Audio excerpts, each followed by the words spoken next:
Alright guys, so in this set of notes we are going to start talking about World War I. And specifically we're going to look at some of the main causes of World War I. We're going to talk about how the conflict expanded to draw in much of Europe as it went on.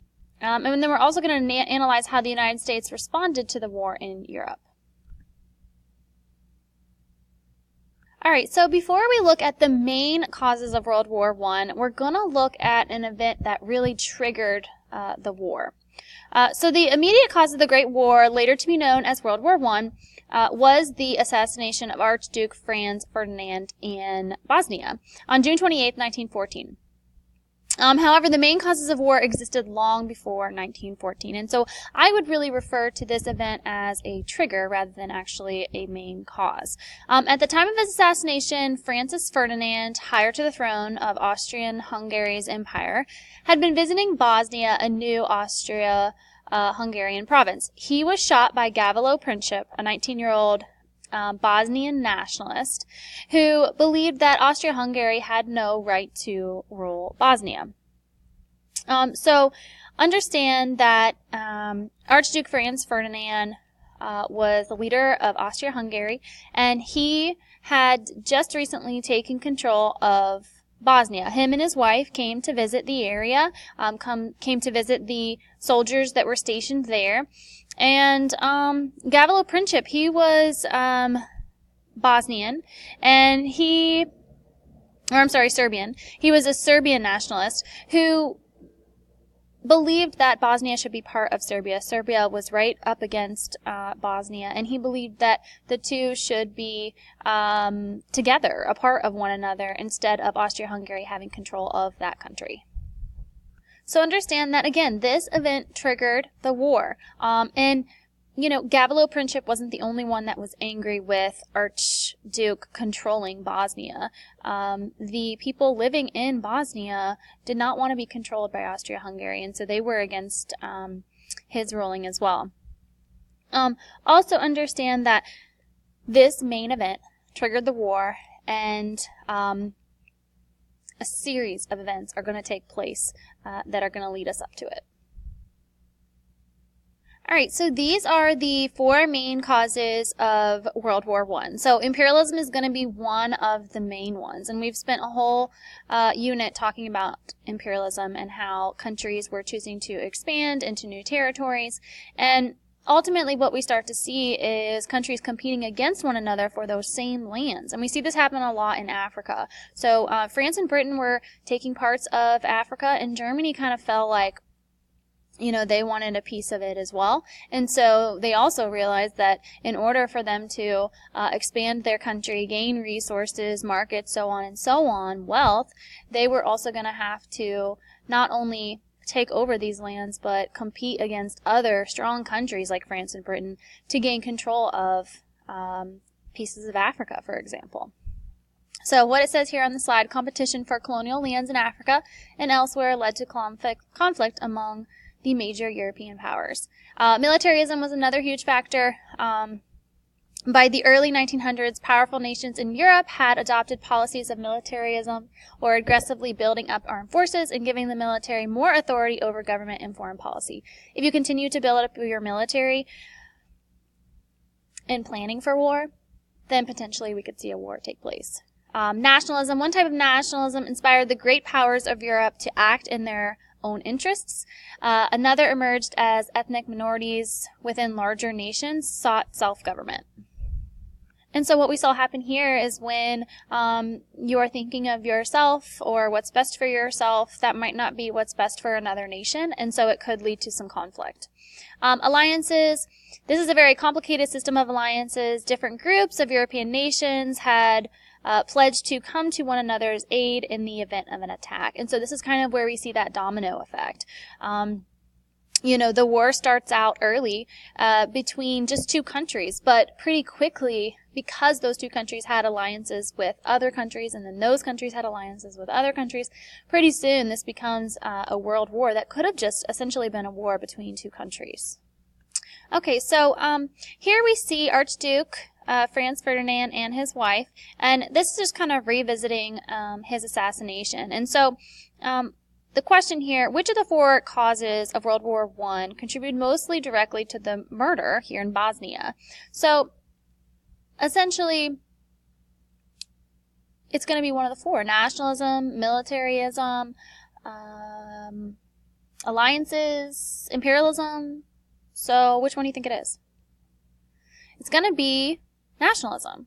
Okay, because what we see happen here is Gavrilo Princip. He is a Serbian nationalist. He thinks his country is amazing. And he also thinks that Bosnians are amazing. And he wants them to be part of his country. He doesn't want Austria-Hungary to have control of that nation, or any other for that matter. And so he assassinates Archduke Franz Ferdinand. And so nationalism, having pride for your country, believing your country is superior to others, can lead to a war. And it did here with World War I. Okay, the conflict expands. Convinced that Serbia was behind the Archduke's assassination, Austria-Hungary declared war on Serbia on July 28, 1914. Russia, as Serbia's protector, began mobilization, or the readying of troops for war. France, Russia's ally, and Germany, Austria-Hungary's ally, also began mobilizing. And so this is where we see the domino effect. Country after country after country is getting involved because they are allied with those countries. Also, just a little side note, Russia and Serbia were alliances because they because of their shared heritage.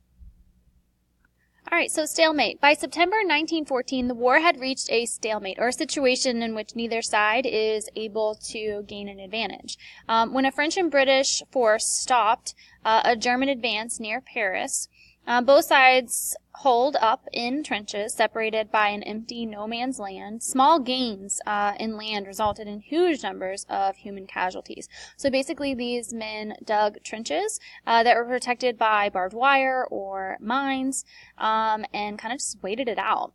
Both sides continued to add new allies hoping to gain an advantage. And we see that towards the end of 1914.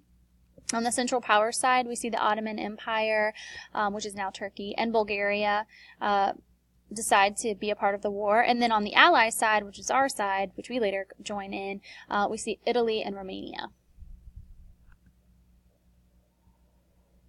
Okay, so I accidentally skipped a slide. This slide actually comes right before the stalemate. So this is going to be kind of explaining why we see trench warfare, why we see both sides kind of dig in. So Germany, located between France and Russia, wanted to conquer France quickly to avoid the need to fight on two fronts. So this was known as the Schlieffen Plan. To get to France, German forces had to pass through neutral Belgium. The invasion of Belgium brought Britain into the conflict as well because they were allied with them. 1 week after the war started, all of the great powers of Europe had been drawn into it. Germany and Austria-Hungary formed the Central Powers, while Russia, France, Serbia, and Great Britain were called the Allies. So basically, the Schlieffen Plan, as the German soldiers go through Belgium. They make Belgium very angry, and therefore Britain gets involved in the war. But their plan was to go through Belgium and then quickly defeat France here, and then continue on through to try to beat Russia. However, this plan is not successful, and they're forced to dig trenches and are unable to get much further, make much time or ground up because of trench warfare. So why exactly did the Germans create this plan? Well, if you look at this map here, it's kind of hard to see, but we've got Germany here, France here, and then Russia's obviously over here to the right. And so they're kind of sandwiched in. So they needed a plan in which to get it so they could fight one front at a time instead of fighting a two-front war, one on the left-hand side and one on the right-hand side, with France and Russia at the same time, because their chances of winning would be a lot less likely. Okay, so trench foot. Thousands of young men lost parts of their feet. They would develop trench foot because they could not keep their feet dry. Soldiers were only issued 2 pairs of socks. So a lot of times in these trenches, if it rained for several days, a day, and these trenches filled up with water and your feet did not stay dry, or if it was winter and it was too cold and there was snow everywhere, and again, there was just no way to keep your feet dry, no fire, no way to get warm, then your feet would be wet, and they'd be wet for several days, weeks, months. And the longer they're wet, the more that they start to deteriorate. And that's what you're seeing here in these images is soldiers who, lost part of their feet, had to be amputated altogether because, again, they just could not keep their feet dry. They had no way to do that in the trench. Trenches were also rat-infested, disease was spreading, there were dead bodies at times located still in the trenches. It was not an ideal place to be whatsoever. This image here just kind of shows the two sides of the trench, or actually this image here on the left just shows the trench, the workings of it, the different locations within. So you've got your frontline trench, your support trench, tunnels to get to both, just kind of the layout. You've got your barbed wire, your mines, and then this would be like the no man's land. So the no man's land would be somewhere where you would never want to go. No one goes, because if you get out of your trench and you go into no man's land, you're going to be shot down. There's really no chance you're going to survive. Because right over here is your enemy's trench, this whole setup, again, over in this area, and so this is the no man's land, and so they will literally fire at you if you go anywhere in that space. You'll be an easy target for them to just shoot down. All right, modern warfare. So neither soldiers nor officers were prepared for the new, highly efficient killing machines used in World War I. Machine guns, hand grenades, artillery shells, which are just shells fired by a gun. Poison gas killed thousands of soldiers who left their trenches to attack the enemy. As morale fell, the lines between soldiers and civilians began to blur. The armies began to burn fields, kill livestock, and poison wells. Because if you don't have food, it's going to be very hard to keep your soldiers alive and healthy enough to fight in a war. This image here shows some of the tanks from World War I. Tanks were very unreliable. They broke down very often, and they could even be tipped over. And this is one of the first wars in which we see tanks being used. And then guns were not very reliable either. Machine guns, they could fire about 450 rounds a minute. So that was something that was used quite often. And just understand that no matter what side you are on, you would do anything that it took to win. And that even means burning the food that people would eat, or soldiers would eat. Machine guns also would at times overheat, which was a reoccurring issue. So this just shows some of the World War I technology that was used. We saw the airplane, the machine gun, and the submarine all used during World War I. Airplanes, 1 or 2 seated propeller planes that were equipped with a machine gun. At first they were just used for observation, and then later obviously they were used to do destruction. Automatic machine gun, again, these overheated at times but could fire 450 rounds a minute.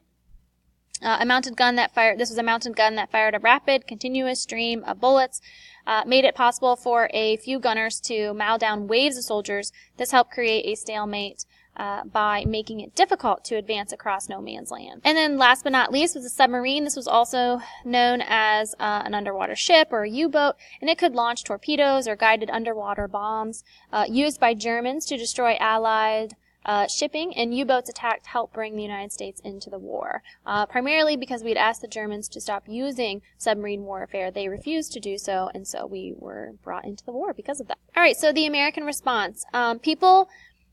Because many Americans were European immigrants or children of European immigrants, many felt personally involved in the escalating war. A lot of them still had family members that were living in that area. Although some had sympathies for the Central Powers, most Americans supported the Allies. Support for the Allies was partially caused by Germany's role of an autocrat, a ruler with unlimited power.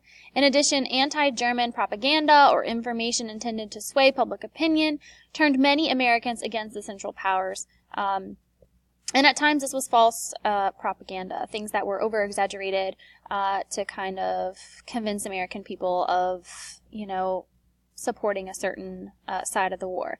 To protect American investments overseas, President Wilson officially proclaimed the United States a neutral country on August 4th, 1914. So understand that a lot of people, still had hostility towards Great Britain, which was on the Allied side, because of wars that we had been